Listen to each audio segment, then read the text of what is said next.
TorahBox.com pour la diffusion du judaïsme francophone vous retransmet un enseignement du Rav Raphaël Sadine. Bonne écoute et bon limoud.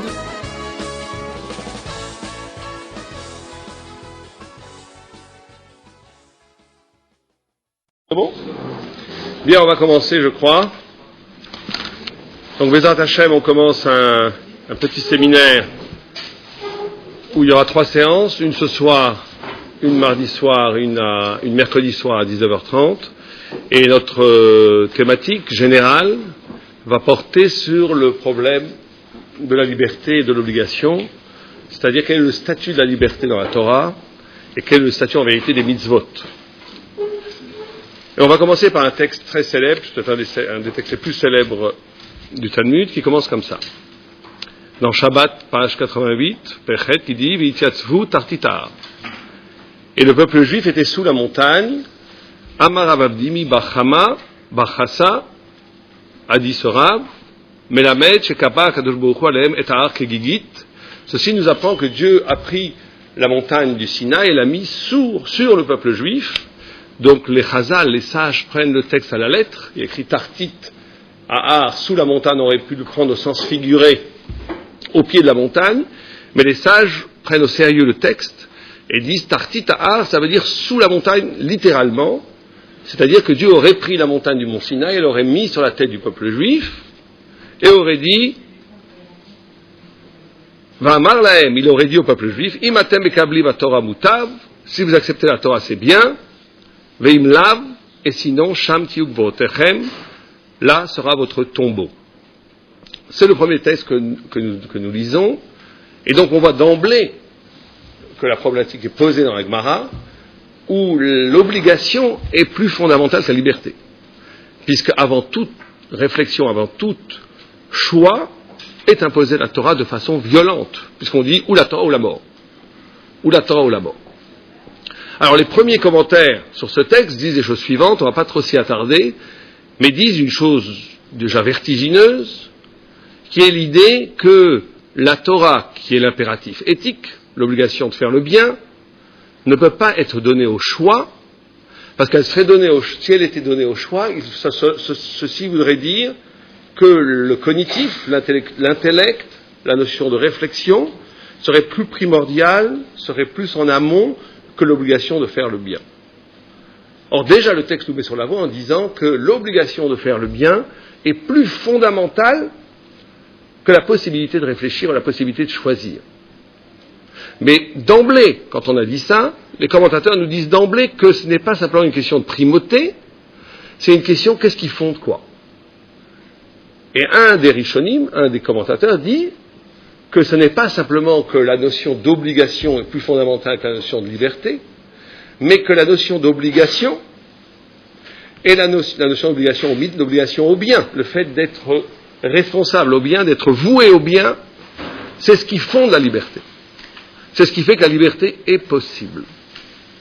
Et le commentateur va même plus loin en disant c'est non seulement ce qui fonde la liberté, mais c'est ce qui fonde la réflexion elle-même, le cognitif lui-même. Alors ça c'est quelque chose qui est absolument obscur, puisqu'on aurait on aurait une impression première de dire que non, que la réflexion est un niveau de l'être et que la liberté et que l'obligation, l'éthique, la morale est un autre niveau de l'être qui n'a aucun rapport. Or, d'emblée, les commentateurs nous disent que non, nous disent que la possibilité même de réfléchir n'est qu'une conséquence du fait qu'il y a un choc avec le transcendant, un choc avec le divin, et que ce choc avec le divin, le fait que l'homme est exposé au divin, le rend libre, lui donne une indépendance, et ce n'est pas simplement une chose créée, c'est une chose qui est en commun avec Dieu, qui a quelque chose en commun avec Dieu, qui est la liberté absolue. Et cette communauté avec Dieu fait qu'il y a possibilité de réflexion. Et donc ici, il y a un retournement des valeurs d'emblée, où on dit que la possibilité même de réfléchir n'est pas due aux neurones, ni à des puissances cognitives qui seraient dans notre cerveau, mais par le fait même qu'on est libre de façon spirituelle, que cette liberté est donnée parce qu'avant tout, on a une sensibilité au devoir éthique. C'est parce que je suis sensible au bien. C'est parce que je me sens obligé de faire le bien. C'est parce que je suis convoqué, réquisitionné par l'obligation de faire le bien que j'ai une ouverture vers le champ cognitif, une ouverture sur le champ intelligible. Et ça, c'est une idée, effectivement, très juive, très talmudique, qui ne dit pas simplement que la liberté, comme beaucoup de philosophes ont voulu le dire, que la liberté est fondée sur le droit, parce que le droit va m'assurer ma liberté, va me garantir ma liberté, parce que s'il n'y a pas de droit, chacun peut s'entre-dévorer, et donc il n'y aurait plus de liberté. C'est pas du tout ça l'idée qui est dite ici. C'est pas que d'une façon civique, sociale, sociopolitique, le fait qu'il y a une loi garantit la liberté.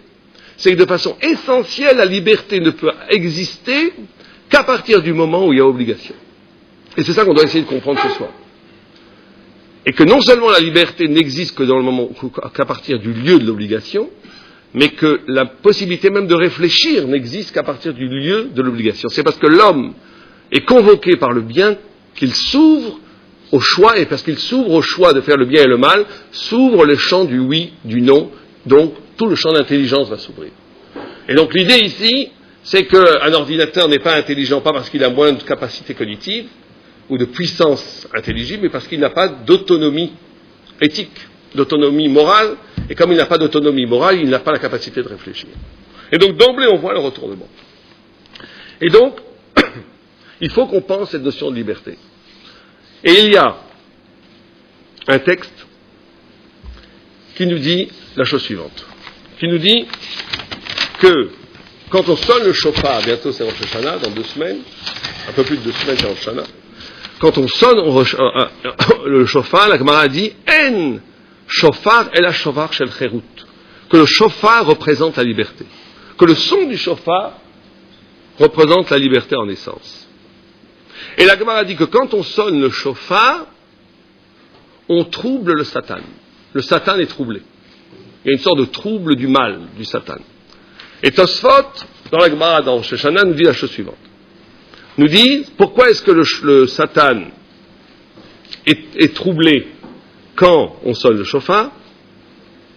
C'est parce qu'il y a un passouk qui dit Bala Amavet, qu'un son à la fin des temps va retentir dans l'univers, qui annoncera la mort de la mort, le Netzach, éternellement. Et quand le Satan entend le shofar, il se dit c'est peut-être le shofar Agadol. Quand il entend une fois, il se rassure, il a peur. Quand il entend 2 fois, il commence à avoir très très très peur. Et il entend le son de sa propre mort. Et donc ici, le texte nous dit que la notion de liberté est non seulement fondamentale, mais qu'elle porte en elle la possibilité de l'abolition du malheur, de la mort et du Satan. Et il faut comprendre pourquoi le son du shofar symbolise et veut dire la liberté. Alors les commentateurs, toujours, qui nous éclairent, disent la chose suivante. Ils disent